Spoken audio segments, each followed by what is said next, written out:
In summer 2023, the U.S. Supreme Court said that it was no longer lawful to use affirmative action as a way to diversify the number of students colleges and universities accepted each year. As a result, a decades-old policy meant to help universities do a better job of building a diverse and representative student body is no longer valid. And as a result, many companies have been reevaluating their own recruitment and hiring policies to address how they could go about building a diverse team. In a way, that is, of course, legal. And as a result, many companies have been reevaluating their own recruitment and hiring policies to address how they could go about building a diverse team in a way that is, of course, legal. Now, from a marketing perspective, data shows that many marketing teams are quite homogenous. And that homogeneity that isn't representative of the actual consumers brands serve often results in brands not doing the best job of being inclusive in its marketing. So what's a brand to do? Well, for this episode, I sat down with an expert, Leanne Elliott, a business psychologist who's had years of experience with this. Leanne is going to bring some guidance for you on how to build a diverse team in this environment. And I have a feeling if you follow Leanne's advice, which is rooted in lots of hardcore data, you'll do a better job of building a diverse and representative team that outperforms those that aren't representative. You'll hear our discussion after this short break. Hey, did you know that most businesses only use 20% of their data? That's like reading a book with most of the pages torn out or paying for a coffee that's just 1/5 full. Point is, you miss a lot unless you use HubSpot. Their customer platform gives you access to the data you need to grow your business. The insights trapped in emails, call logs, and transcripts, all that unstructured data that makes all the difference. Because when you know more, you grow more. And when you get a full cup of coffee, you can do more too. But I digress. Visit HubSpot.com today. Hey, Leanne, thanks so much for joining me today. How are you? Thank you for having me, Sonia. I'm well. I'm good. Well, this is the second time that you've been on the show, and I love it that I can bring people back. I'm going to link to your previous episode with Al on the show so people can have a listen because it was really, really, really good. But I'm thrilled to have you come back to talk about a very important topic. Before we get too far into that, tell the people, who are you and what do you do? My name is Leanne Elliott. I'm a chartered occupational psychology with the British Psychological Society. I'm a consultant, a people and culture consultant. I help business owners find and keep great people in a nutshell. I'm also the co-host of Truth, Lies and Work, which I do with my husband, Elliot. I bring the science, he brings the business mind, and together we try and simplify the science of work. There's a lot going on with work, right? And I think that people don't necessarily think of it in terms of a science, but it really is. But I think far too many people have negative tales of their work experience. And most adults that I know work. Right. And so it's, I guess, a very universal type of experience, but one that I think probably might be safe to say the majority of people have had some bad experiences. I don't know if it's been there throughout. So I think it's really important, the work that you're doing to help us all do better and have better experiences for something so many of us do for such a large chunk of our lives. Yeah, I think when you look at the stats, it's something really frightening, isn't it? Like a third of our life we spend at work.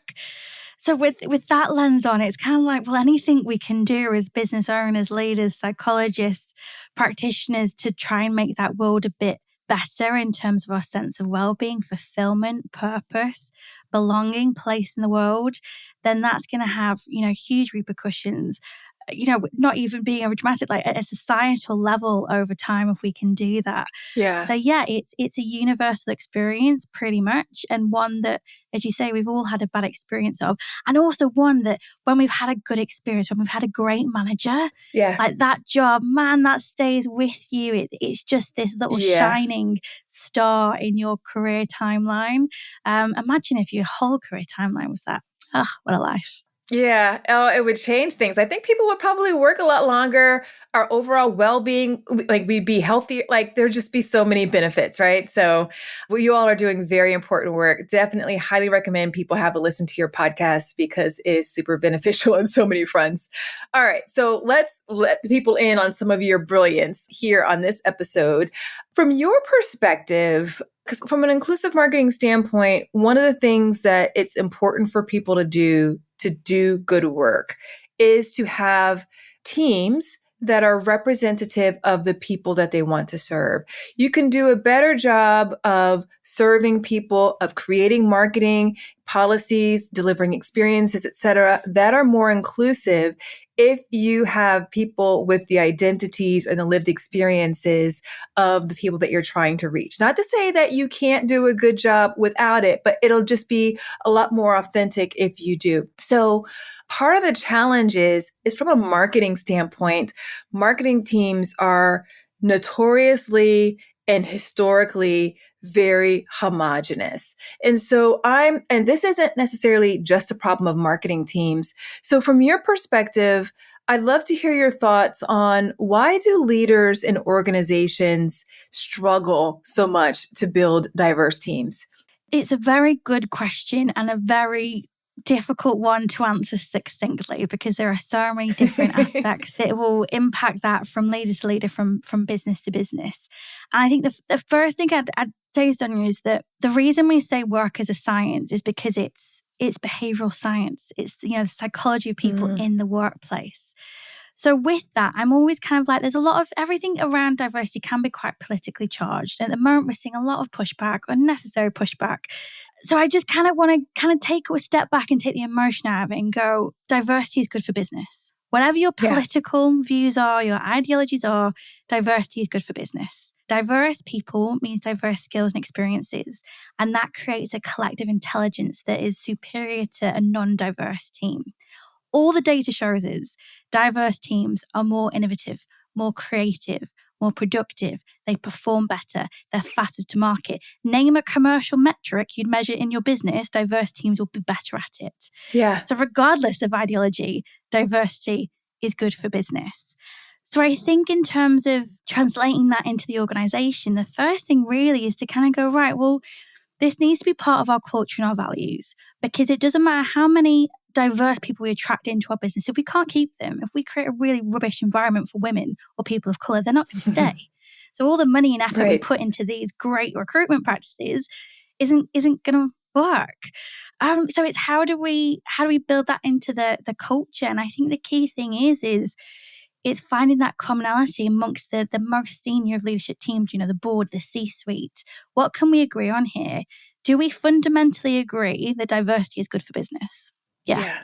Do we fundamentally agree that talent is evenly distributed, but opportunity is not? Yeah. Okay, we can agree that too. Cool. So we've got two really great reasons. We've got a commercial reason and we've got a values-driven reason to actually go and make a fundamental change within our business and how it operates to not only attract more diverse people into our business, but to actually keep them as well. Yeah. So many good points. And I love how you brought that back to values, because I feel like I talk about values in culture all the time, but it really does set the foundation for everything else, right? And if you've got a culture that values diversity, you recognize the importance, you recognize that it actually, like you were saying, all those stats in terms of how it drives business results, then it's easy to bake it into your values and then to make other decisions that kind of support that, including your hiring policies. So one of the things that I think would be interesting for people to understand is about this whole concept of reverse discrimination. You and I had a conversation about this, I believe, on your podcast way back when. And I know this is what has people a little on edge, especially in the US, as the Supreme Court in summer 2023 rolled back affirmative action in universities. And so people are wondering, well, how does this impact what we do in the workplace? So what is reverse discrimination and how should leaders be thinking about this as they're trying to think about building a diverse team? Yeah, so reverse discrimination, also in the UK called positive discrimination or affirmative action, basically means that you can make a hiring decision, an acceptance decision, all things being equal on the basis of a diversity characteristic, whether that be gender, sexual orientation, race, whatever that is. You can make that decision purely based on that factor, all other things being equal.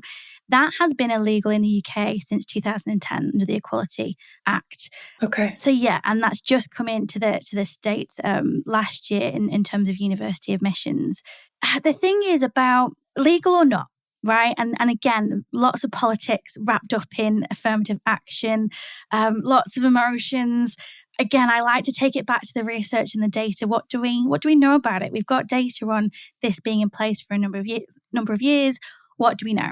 So one thing that we know from the research is that it's a double-edged sword, really.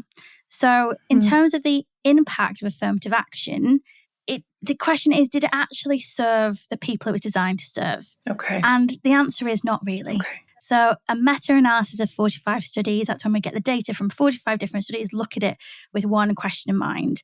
Where organizations have had affirmative action in place, the members of the disadvantaged groups brought in struggled more with tasks and had poorer performance reviews. So the presence of the policy alone had an impact on capability and performance.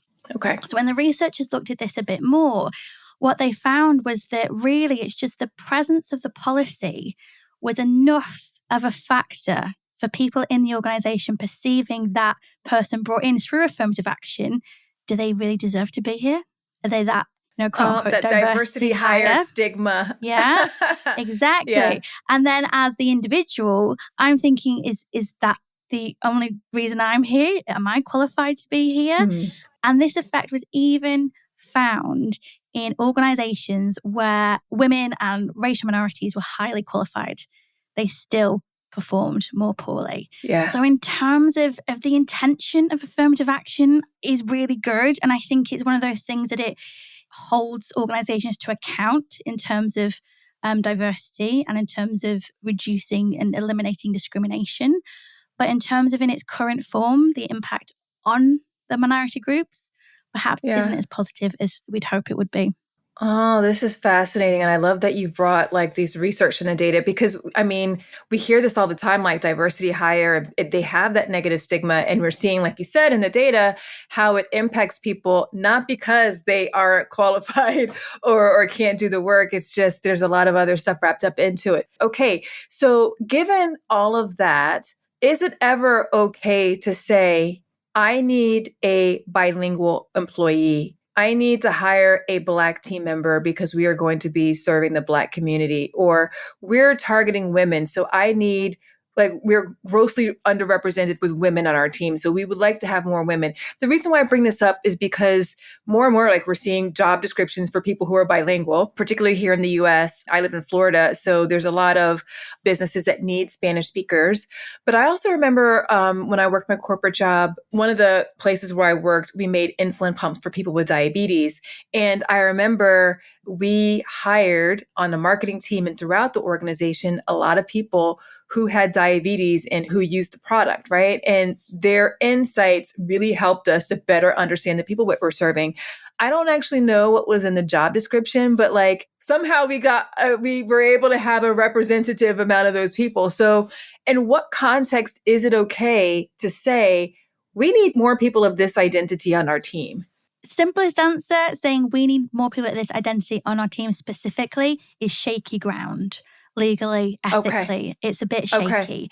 What we can look at, and through a process called job analysis, is the skills and experience, or the knowledge, skills, and experience that we need that job to function, how that functions within our organization, what we need the job to do, and what knowledge, skills, and experience are going to be able to do it.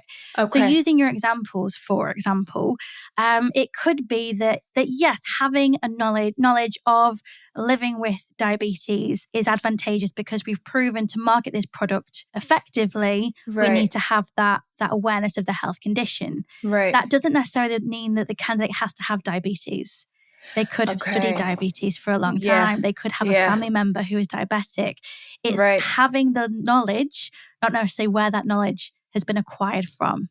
So if we look at it like that and actually look at the job analysis first, what do we need the job to do to function? Then kind of attach that to what type of knowledge, skills, and experience is going to probably predict good performance for this job. Then we can start to recruit for that.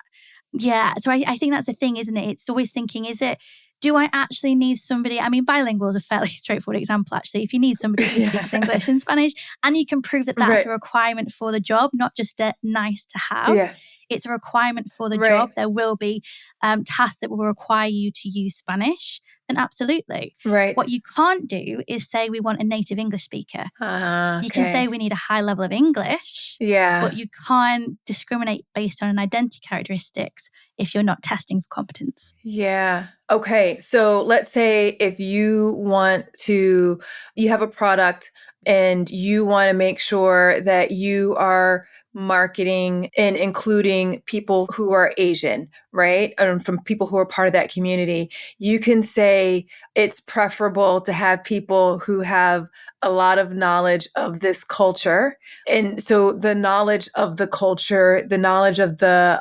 experiences and insight there could be beneficial. And that is not the same as saying we need someone who is of Asian descent to be on our team. We just need somebody who has this level of expertise and experience with this particular community. Is that kind of like the nuance there? Yeah, exactly. Exactly. Again, Okay. it's, you're going to need to prove that you need that pre-existing knowledge rather than Yeah. somebody who shows an aptitude for learning different cultures or different things very quickly. There's Yeah. going to be more nuances again, but Yeah. simply speaking, yes, we can ask for Okay. the experience and the skill. We can't ask for the Yeah. identifying demographic. Okay. All right. I like that. I like that. But I like that it gives some guidance in terms of ways to make sure that you have the skills on your team. And identity is one way for people to acquire those skills, but it's not the only way, right? So you're not naturally excluding people. Okay. How can marketing and business leaders address over representation on their teams of certain identities? So they've already got their team in place, right? But then they look up and we're like, oh, wow, like we are over indexed here. I think a lot of times we see this of we over index of people from these three universities because that's where, say, the organization recruits. And the majority of the people from these universities have similar backgrounds, identities, et cetera. So how should we think about like, this is the team we have, but yeah, we are overrepresented here. How do we change that up?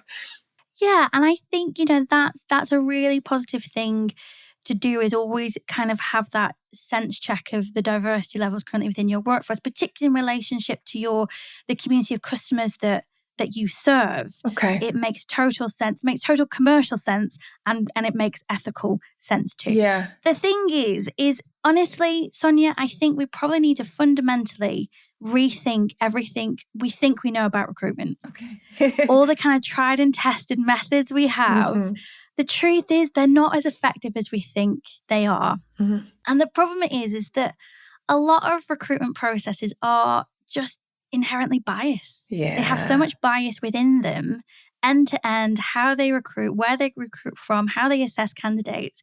It's almost impossible, to not be biased in the recruitment decisions that you make. Yeah. So I think the first thing really is to really think about, do I want to recruit somebody on past success that I can look through all the really nice things that they've done? Or do I want to look at potential? And if Yeah. I want to look at potential, how do I assess that potential? And there's various different ways that we can do that. But coming to education first is, as you said, there's lots of people who will, Yeah. make an assumption that the best colleges admit the best people and therefore they'll make the best candidates. Data doesn't actually show this to be the case. Scientifically, it's not Oh, true. wow. Okay. Not true. So I didn't know that. yeah, so there's been a study with 28,000 students, so a massive sample. Those that attended higher hmm ranking universities only performed slightly better, barely significant, than their peers on consulting projects that went to lower ranked universities. More so Yeah. than that, if we look at the quality of work contributions in terms of collaborations, then 1.9% better from high ranking universities like Yale compared to other Yeah. universities like Cleveland. So Yeah. it's a teeny tiny, not significant percentage. So actually, as a tactic, not even very effective, let alone, very good for diversity. Fascinating. Oh, I love it. I love that you bring the data to back everything up that you're saying because it really is helpful. And I think, I mean, like you said, so we need to rethink as we're thinking about how to be more inclusive, whether it's throughout your organization, throughout your recruiting process, or in your marketing, I think that people take the approach of, all right, what tweaks do we need to make to what we're already doing? What addition or do we need to make? And, suddenly everything will be fixed. And in most instances, I think that we need to not do that and really, as you said, rethink the entire thing, which might mean we got to start over from scratch and ask some fundamental questions, because we can't assume that the current way that we're doing it is the way that will give us the best results whenever we think about it more broadly from an inclusion lens and what it is that we're trying to accomplish as an organization. So yeah, I really do appreciate that mindset shift. Absolutely. And there's so many of the data points. It's almost laughable that we don't know about this as business owners and leaders, and know that we're making really expensive hiring decisions on incorrect assumptions. We look at the data around prior experience, because that's usually a nice one as well. If you've got experience doing that job before, that's the experience I'm looking for to put into the job I'm recruiting. Well, there was another study, over 100 people, 10,000 people, lots of industries, lots of different jobs. Prior work experience had zero impact on performance. Zero. Nothing. Absolutely nothing. The only aspect in terms of prior work experience that did have an impact was evidence of prior work performance. So showing that you excelled in that job. That was a slightly better metric. Again, this was looked at with lots of participants. But again, this had its limitations, and then also led to more incorrect decisions. So yes, if you have performed well in a job before and you can objectively prove that, yes, the chances are you're going to perform well in that job again. But that's not to say that if you're doing a job, then the skills you have in that job are going to also work for the job that's the promotion above you. And the managerial positions are a perfect example of this. So again, I love my data, Sonia. 38,000 salespeople. One of the biggest samples ever done looking into this, looking at the biggest billers, were more than often promoted into management positions, and more often than not would fail in those management positions because managerial skills are very different to sales skills. So when the scientists looked at the data again, what they actually found that the salespeople who were more pro-social members of the team excelled more in leadership roles, alongside the number of collaborative sales they'd made with their peers. And that's where I'm sure you've heard that the Peter Principle is famously stemmed from. You get promoted to your level of incompetence. So it's fundamentally understanding the skills required for the job independent of the person, and then looking at the person. That shift alone is going to accelerate our diversity efforts tenfold.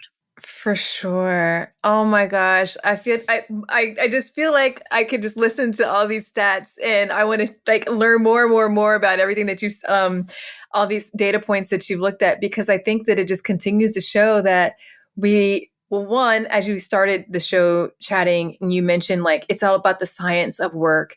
And I don't feel like much science goes into the way in which people go about making decisions. An example that you use, even with hiring the salespeople into these leadership positions, I remember seeing that happen in a lot of instances. And as team members, we had the same thoughts, but we're not the ones making decisions about what is most valuable from a skill set versus what isn't. So you're taking me back. All right. Okay, I've got another podcast recommendation for you. It's Augmenters, hosted by Julie Meyer and Jimmy Edgerton, and it's brought to you by the HubSpot Podcast Network, the audio destination for business professionals. So on this show, Julie and Jimmy dive into mentoring and explore ways to augment and refresh the mentoring environment. They're using 8 core principles that weave relevant spirit guides and diverse guests, and Julie and Jimmy use a lot of humor and practical tips to help mentors mentors and mentees get further faster together. There's so many great episodes to tune into for this show, but one that you might find especially interesting is their latest episode, number 120, Mentoring Across Gender, Men as Allies and Mentors. Listen to Augmentors wherever you get your podcasts. Question for you around recruitment practices. What recommendations do you have on some non-biased recruitment strategies that people should start to embrace as they're working to diversify their teams? It starts with the job advert, and there's some little tweaks. I think I'm going to completely not change everything I've just said, because I think it does fundamentally need a complete transformation how we recruit people. Yeah. That said, there are little things you can do now that are still going to make a difference. Okay. And job adverts, job descriptions is one of them. First thing is, and it's the simplest thing to do, is you've got your criteria, right? Your essential and your desirable criteria. Mm-hmm. At the bottom of that, just put on 2 lines that says, applicants who meet 60% of the criteria above are welcome to apply. Ah. Because what that's going to do is increase the number of applicants you get from women and people of colour, who generally underestimate their level of experience and competence in compared to other groups, such as white males, that tend to be a bit more confident in their view of their skills and experience. Right. So doing that, we've seen through the testing, usually increases between 25 and 30% the number of applications you'll get from women and people of colour. Wow. Just by putting that on your job advert. Wow. Something else you can do is around flexible working. If you had flexible working policies that lean into people who have requirements around caring, whether it be parental or for members of family, anything else, making that clear on the job advert increases applications from people who have caring responsibilities, again, typically women. Making it clear your diversity policy, and you'll make reasonable adjustments to the recruitment process and the working environment for people with a disability. That will increase the number of applicants you get from people with a disability. It's little things like that that are just going to, even just in your job ad, are going to start to diversify the pipeline of applicants that you're getting coming in. Then, of course, it's going to be lots of advertising, and you'll be able to speak much better to that in terms of where to advertise jobs for more a diverse audience. Once you get those people in, it's about thinking, well, how do we assess the candidates we're getting in terms of doing our best to kind of assess in terms of, rather than like for like, in a way that is a bit fairer to the challenges people have been to. Adam Grant put it really beautifully. He said something like, as recruiters, we're really good at assessing execution. We never assess for level of difficulty. Oh. So me getting to university as a white woman, middle class family, I didn't have the same challenges of somebody else who was from a lower socioeconomic background, who had more challenges, maybe had to contribute towards bills and rent, who maybe had caring responsibilities, a whole myriad of other challenges that they could have experienced. If you look at our A-level results and we get the same, or exam results, you call it your GPA, if they're the same and that's all you're seeing, then it's an apple and it's an apple. But if there's a way that you can look into those clues, those ideas of actually the extra challenges that person, the level of difficulty that person has gone through to get the same outcome, that shows much more about the caliber of applicant that you've got coming in. So that's going to be things like, the city that they live in, the school that they went to. There's other things we can look at to try and better understand the challenges that person has gone through, because that's going to measure potential rather than success, and it's very contextual. So situational hiring can be a useful thing to do. And after that is looking at recruitment, selection and assessment methods that are predictive of work performance. This is the science. There's more than 100 years of research that shows us that certain activities are better at predicting future job performance than others. So, for example, culture fit, we talk about that quite a lot. Useless. Absolutely useless. It's 2% predictive of future work performance. Okay. Doesn't mean anything. The highest one is general mental ability, which is IQ. That tends to be the biggest predictor. Structured interviews are pretty high. Once upon a time, we've even got data on handwriting analysis that used to be used to recruit people. That surprisingly wasn't very effective either. Or another one that's really effective is work sample tests. which are really great because, again, this is about assessing potential rather than necessarily experience. So it's asking things like to actually do a part of the job, a function of the job. People could send in a portfolio of work they've done before. They could do role plays with grumpy customers and see how you respond. There's a famous one in Wolf of Wall Street, sell me this pen. That's a work sample test. And particularly if that's thought out, it's discussed in terms of the behavioral indicators you're looking for.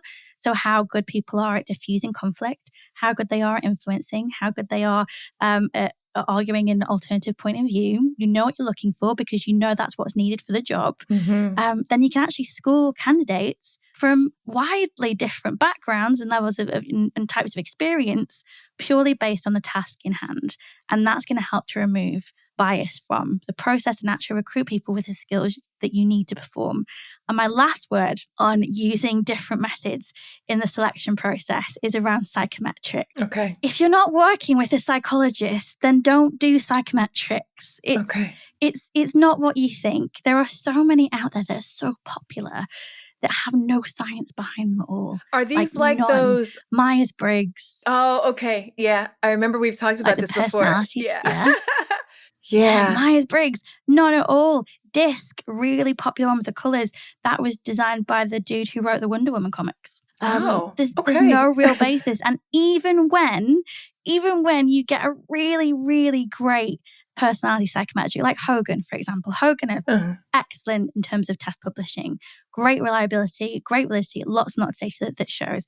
Even then, it's one of the poorest types of predictors of job performance. It's about 10%. Compare that to interviews, we're talking about 35, 40%, general mental ability about 60%. So it's not even that useful, and the amount of bias that can come through them, not only in terms of how the tests are designed and how they're scored, but if there's no science behind them anyway, you might as well just ask people what their star sign is. Oh my goodness, Leanne! This is just my jaw is like dropped, right? Like just hearing these things, because I know so many people use these assessments. Like an alarm went off in my head whenever you talked about this whole culture fit and it not being effective. And I think a lot of times people use culture fit as a way to decide, will this person work or do they not? And I have a feeling that can negatively impact a team's ability to build a diverse team, because someone with a different background or identity, if they don't try to assimilate, might not fit so well with an existing culture with identities of people who have different backgrounds, lived experiences, etc. But that doesn't necessarily mean that they're not going to be able to do the job and sort of transform. So if I'm understanding this correctly, culture fit is like, are you people like me, right? Like, and is that sort of like reinforcing this whole homogenous teams aspect of it? Like whenever we're looking for people like me in this regard? Absolutely. Similarity bias is what it's called in the literature, and it's very, very real and very prevalent in recruitment, in culture. The fundamental problem comes in terms of recruiting for culture fit. It's like you say, you're in the average leader's, business owner's understanding of culture is probably going to be in terms of similarity. You believe what I believe. You want the world to operate in the same way I want the world to operate. And the reality is that's not what culture is. Culture is multifaceted and complex and behavior-based. And unless you have a really clear understanding of what your culture actually is, then trying to recruit into that is kind of pointless. There's a difference, though, in terms of, I think, if you're looking at values. Because values are something that we can hold the same value.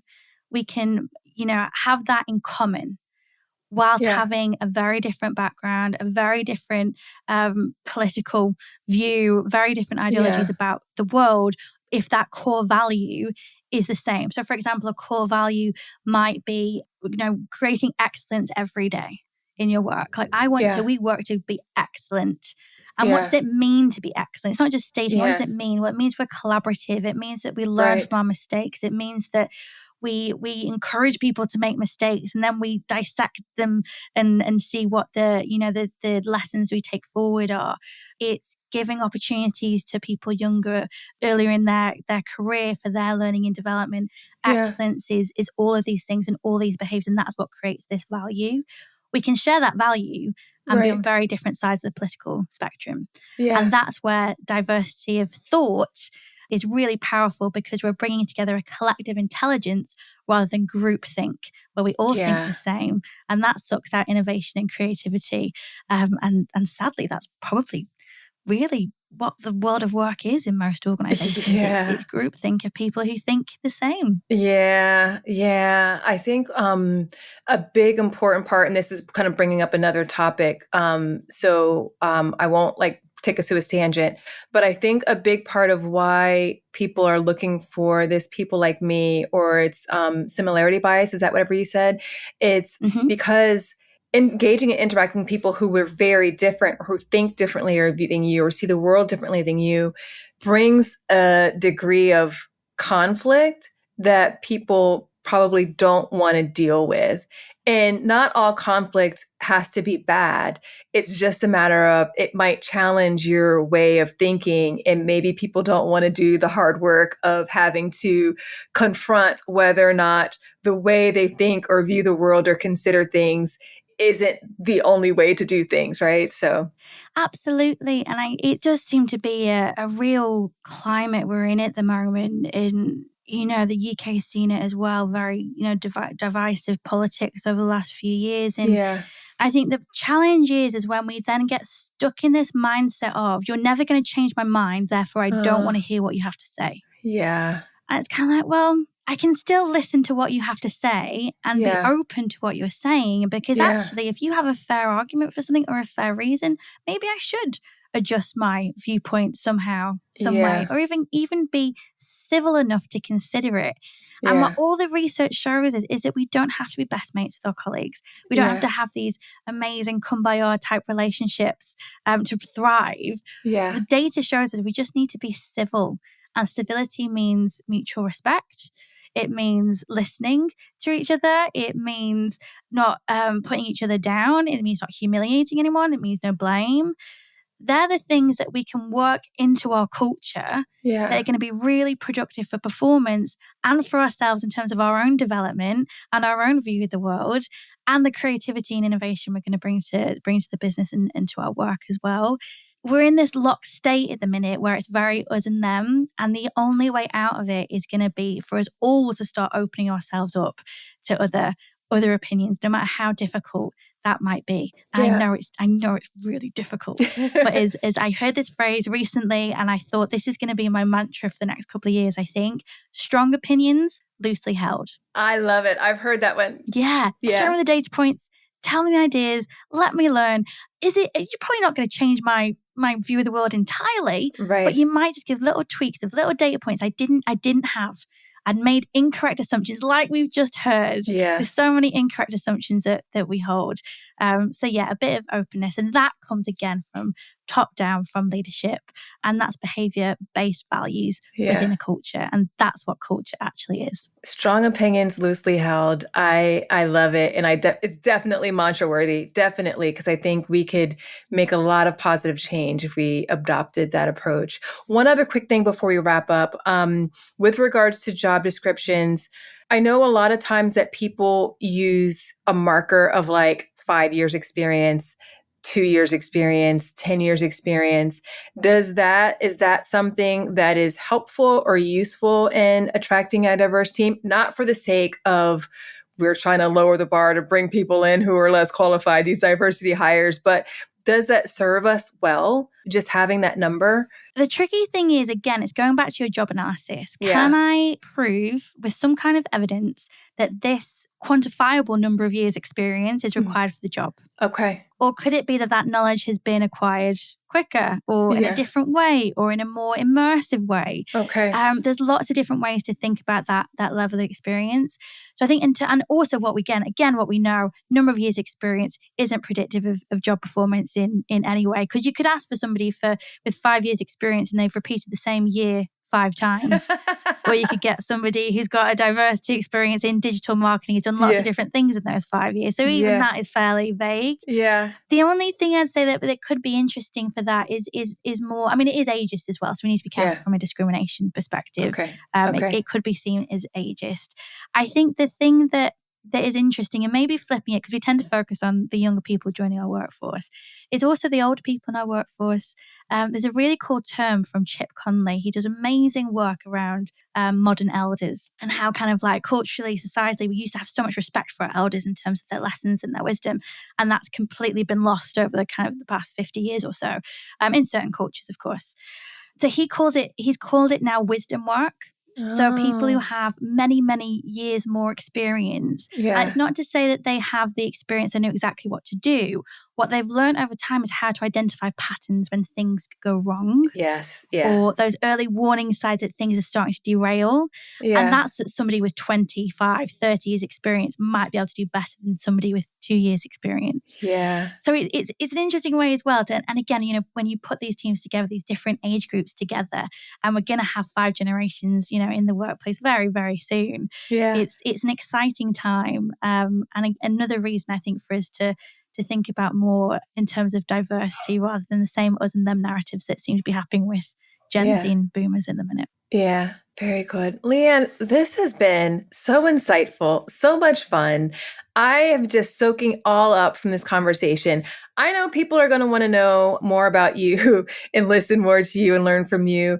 Where can people find you if they want to learn more about you and your work? LinkedIn is probably the best place to find me. I'm on there pretty frequently.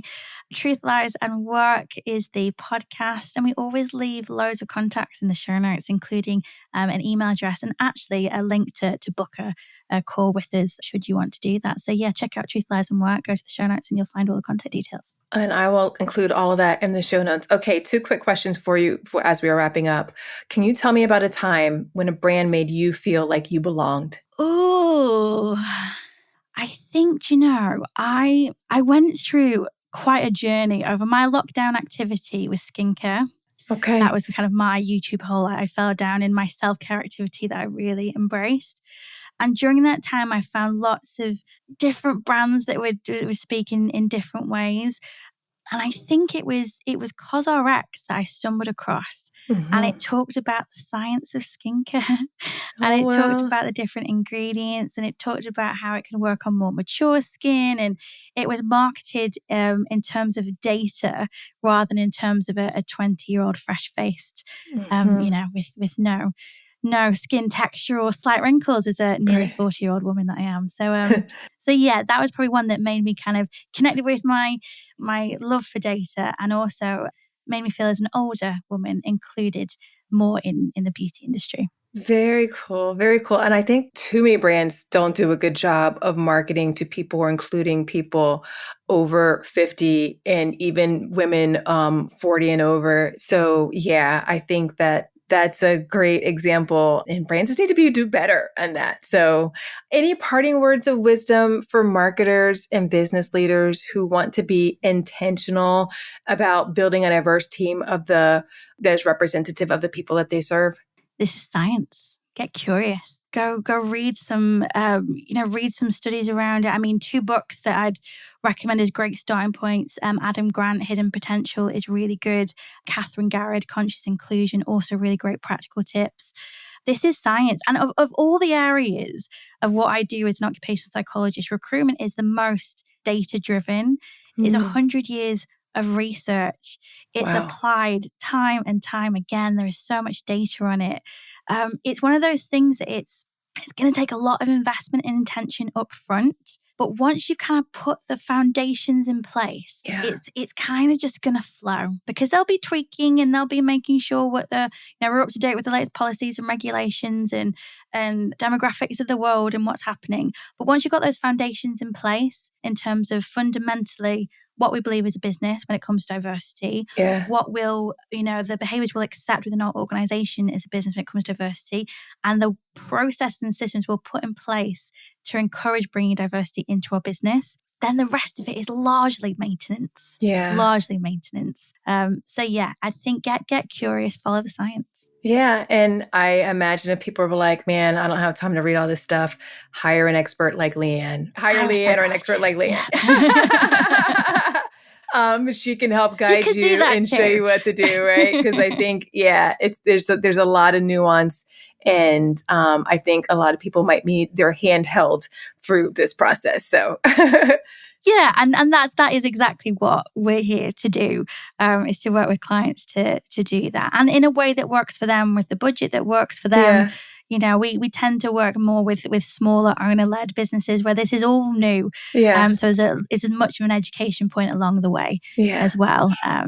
But yeah, thank you so much, Sonia. This has been Thank really, you, really great Leanne. This has conversation. been a joy, a true treat. Leanne had so many wonderful things to share and some really practical and actionable advice on how to go about building a diverse and representative team. If you like this episode, please do share it with a friend, colleague, and your network. The more marketers and leaders who know about Leanne's recommendations for how to build a diverse and representative team, the better. Also, if you're interested in checking out the previous episode when Leanne was on the show, she was also on the episode with her husband and business partner, Al. It was episode number 48, How to Build an Inclusive Workplace Culture. I'll drop a link to that in the show notes for you so you can access it easily. Quick question for you. Are you getting the Inclusion in Marketing newsletter? Each week, I send news, insights, resources, and all other kind of goodies to help you stay in the know about what's going on in the world of inclusive marketing, and so that you can build practical knowledge on how to attract and retain a bigger, more diverse, and fiercely loyal customer base. Go to inclusionandmarketing.com/newsletter to get signed up, and I'll also drop a link to that in the show notes for you. Until next time, remember, everyone deserves to have a place where they belong.